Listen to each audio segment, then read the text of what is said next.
So to make the Artisan loaf, that is the crusty round loaf, we're going to follow the recipe that I sent you guys. My starter is not quite fully ready, but almost. So you can see all these bubbles. One trick to knowing if the starter is good and done, so you're gonna do a firm tap on the counter or like on the palm of your hand, and it'll fall a bit and start getting stringy. It also will pull away from the sides of the jar and look real stringy like. This one could go a little longer, but I'm gonna go ahead and get it started just because it's 9:30. So to start, we need 300 grams of water. I do it all by weight, this particular recipe at least. I am shy, so I'll grab a little bit more.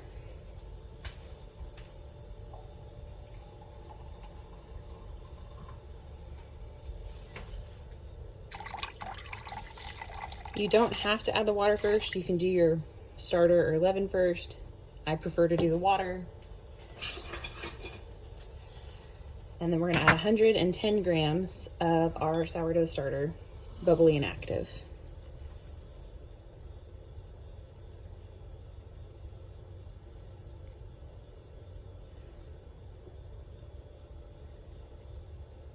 That's a little bit much, but that's okay.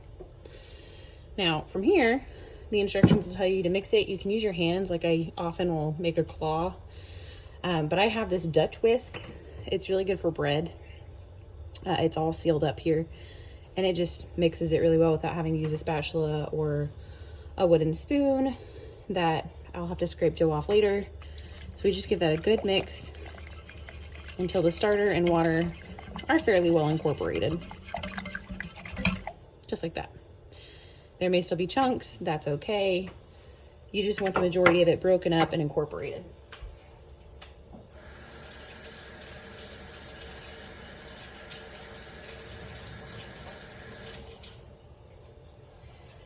All right, next, and don't forget before you weigh each thing, you want to zero out your scale.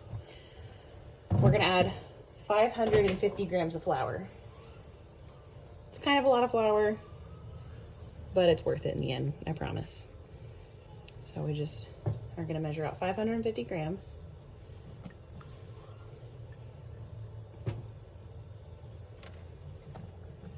We'll make a mess in the process, and that's okay.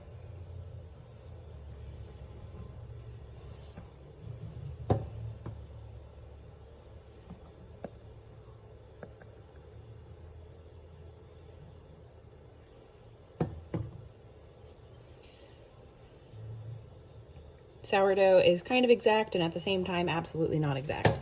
So I've already added more starter technically than the recipe called for. It won't hurt it. I'm keeping pretty exact to the flour and water, but if you're off by a gram or two or like 10, it's not gonna hurt it. And so from here we're gonna incorporate our starter, water, and flour. I'm just gonna remove it from the scale to do so, and we'll mix. You can use your hands with this. Your hands will become a very sticky, doughy mess. You can use a whisk if you want, a wooden spoon, a spatula. I just get tired of cleaning all the dough off, and the dough is not great to go down your drains or your disposals. So I do as much as I can to prevent this from going down the drain. So it's gonna create a real shaggy looking dough, and you're gonna see like some of the flour is not wholly incorporated. That's okay, it's not gonna hurt anything. I'm actually gonna get my hands in here in just 1 second, just to make sure I get as much of our loose flour incorporated as possible. But if you don't, once again, it's not gonna hurt the dough. But I just give it a good kind of like squeeze and try and incorporate as much of the flour that's loose down at the bottom of the bowl into my ball. And it's gonna be nice and shaggy. That's totally normal. The gluten hasn't really developed yet, and the moisture of the dough is gonna try and saturate. But if you can't get all your flour incorporated, it's also okay, because after we let it do its first rest, we're gonna add water and salt. So this is a good start. This is a good place. This is kind of what it should look like. To do the artisan loaf, like I said, it's a big shaggy ball, and that's exactly what you want. One more thing. So after we mix this all together, we're gonna let it sit for 30 minutes. You're gonna do a set of stretches and folds. Stretches and folds are literally just stretching it, folding it, stretching it, folding it, over and over. And it's gonna tear more than stretch because the gluten has not developed. After you do an initial set of stretches and folds, you let it sit for 30 minutes. When you let it sit, we'll come back and do it again. Some people call this stage like autolyzing. I don't really call it that. I just call it stretch and folds. And I believe after you finish the whole loaf, you'll have accomplished 3 to 4 sets of stretches and folds. But now that we've incorporated this and done our stretches and folds, you don't have to do very many of them. We're gonna let it sit for 30 minutes and then come back and do it again. Okay, so back to our crusty loaf. It has sat for 30 minutes. Now we're going to add 40 grams of water and 12 grams of salt approximately to our dough, just like that. And now you're going to actually squish it in with your hands. I have not found an alternative way of doing this. You literally just kind of squeeze it in, and anything that was stuck to the bottom, it's gonna get mixed in too. You can scrape the sides of your bowl or rub it with a wet dough if you really wanna get this stuff off.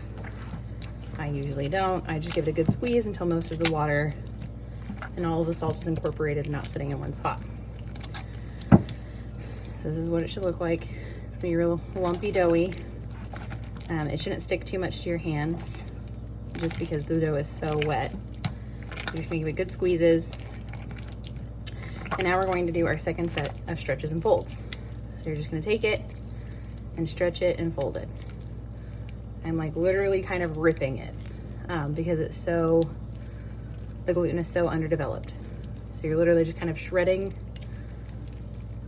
where it's stuck together.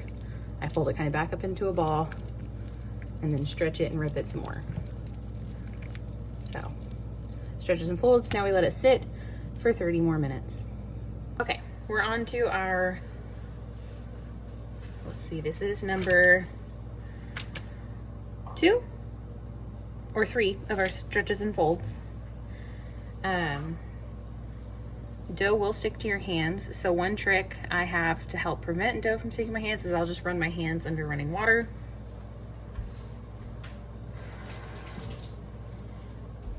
Because apparently dough doesn't like wet hands. We'll take it and we stretch and fold. And then as you can see, it's not ripping really anymore. It's starting to actually begin to stretch because the gluten is developing.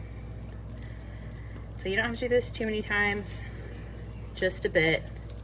It's still gonna be kind of shaggy and coming together. We're just stretching it and folding it. And the more you stretch, it's developing those gluten bonds, but it's gonna start tearing more the more you stretch. So I just do a good set of stretches and folds. Stretches and folds. You can do just a few, you can do a lot, up to you. And I will let this sit for 30 minutes and do one more set of stretches and folds before we let it sit overnight.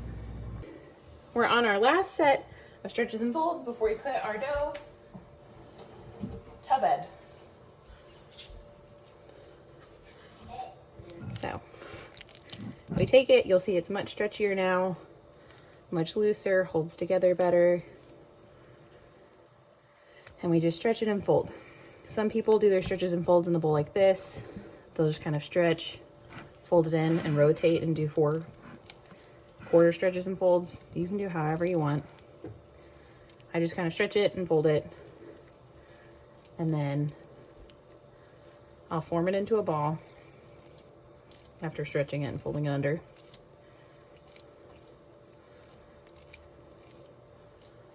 And then I plop it in the bowl. You're gonna wanna cover either with a damp towel, saran wrap, a bowl cover. I recommend a damp towel because it's gonna rise overnight and it could rise and lift your saran wrap off, or a bowl cover or anything. So I typically do saran wrap if I am in a pinch, but I just grab a tea towel. I get it pretty moist. I wring out some of the excess, but not all of it, and then just drape the damp towel over it because you want to keep the skin of the bread from totally drying out.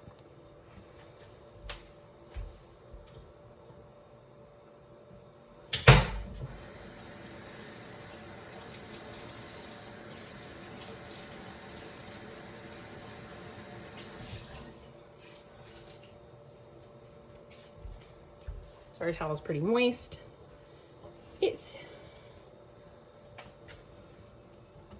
This is just a cotton towel, and I'll tuck it in just like this overnight, and I leave it on the counter for 8 to 15 hours. So when I get up in the morning, I'll do the next step on the recipe, but our 2 loaves are now tucked in for the night. All right, good morning. It is 9 a.m. We put the bread to bed last night about 11. So I'm going to start with the Crusty loaf first. It has risen in this bowl overnight for several hours. I don't even remember exactly how many it's been. Just a while. It is not as risen as it could have gotten. It's risen quite a bit. But my house was really cold last night. So I can let it keep rising on the counter. I personally am choosing not to because I have things going on later today. So I need these to bake this morning. But what you may be able to see, you may not, is there are some bubbles already forming in here from where it has risen. But what we're going to do is we're going to turn out the dough onto the counter directly. We're not going to flour the surface for this. We're just going to turn the dough out, and then to keep the dough from sticking to your hands, I'm going to recommend that you wet your hands under like a running faucet. We're just going to scrape it out. You can just dump it and let it kind of drape out. I use a bowl scraper so I can get all the dough out. Also, just so it's easier when I clean up, not having to try and wash or clean up as much dough and prevent it from going down the drain. Small amounts usually don't hurt, but it's really not recommended that you get any sourdough get in your drain. So from here, I'm going to wet my hands. And what we're going to do is we're going to do a stretch and fold one more time, and then we're going to pull the bread across the counter to build surface tension. So to stretch and fold, I just kind of grab the dough and stretch it out quite a bit. Some people call this like lamination. This step of stretching and folding, we're just pulling. You're trying to prevent tears if you can. I don't care. But give it a good stretch. Whoops. It's the downside to working right next to my refrigerator. And then just fold it all up in on itself. You do it 2 times, you can do it 3, so on and so forth. And then you're going to roughly make a ball shape. So I take those extra ends and I kind of just tuck them under. Like this, where I'll like just tuck them and kind of push them up into the center. And from here, we're going to pull this across the counter to build surface tension. So you just kind of pull it towards yourself, sliding the dough against the counter. You can also push it away from yourself, but I'll just kind of do it a few times so you get a nice smooth top. The bottom will not be smooth, but the top will be smooth. And you'll get some air bubbles. That's okay. You don't have to pop them. You can just leave them. And like I said, you can push it back and forth and rotate it as you go. And then from here, we're going to place this. I'm going to use a Banneton. You don't have to. Before I got Bannetons, I just used the bowl that I made the bread in. But you're going to use Banneton. You're going to want to flour it. You can use all-purpose flour, or I like to use rice flour. I just use white rice flour. I've had better luck with my bread not sticking to the fabric. I also don't wash this between every rise I do, which sounds kind of gross, but you're just putting like a loaf in it to rise.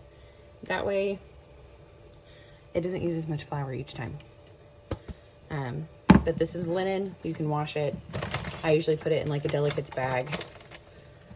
The one time I didn't, it ripped. I keep using it. You could also just do a like a tea towel lined bowl. I've done an unlined bowl. I've just used the same bowl and added flour. But I'm just going to take this. I'm going to put our surface down.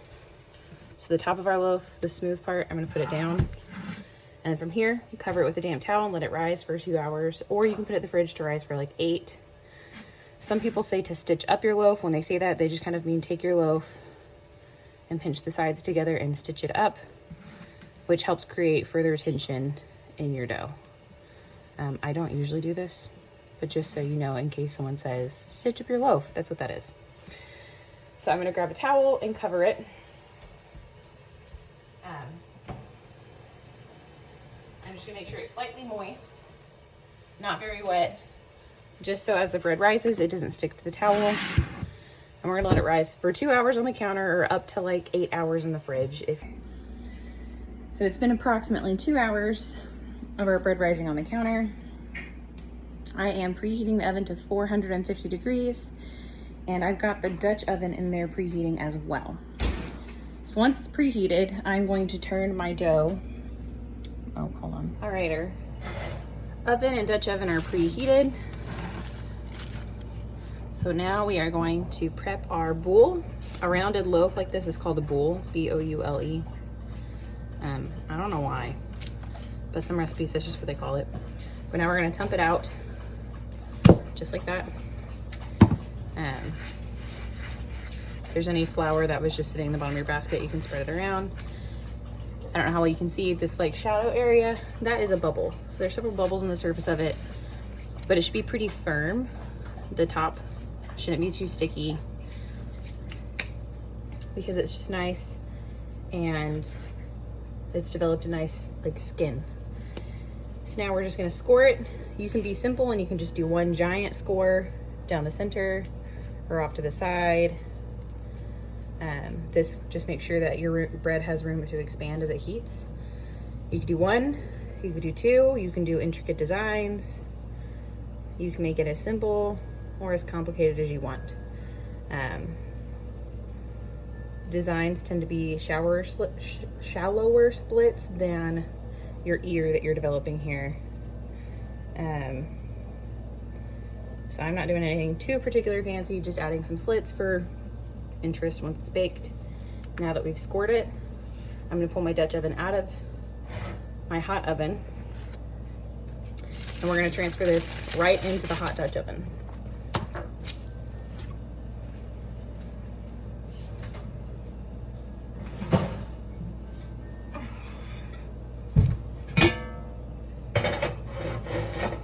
So my Dutch oven is hot, the lid is hot.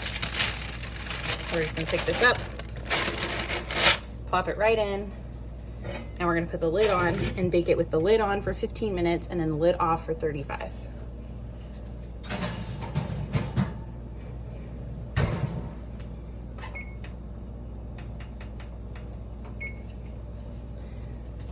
So we're gonna, like I said, lid on, 15 minutes, lid off.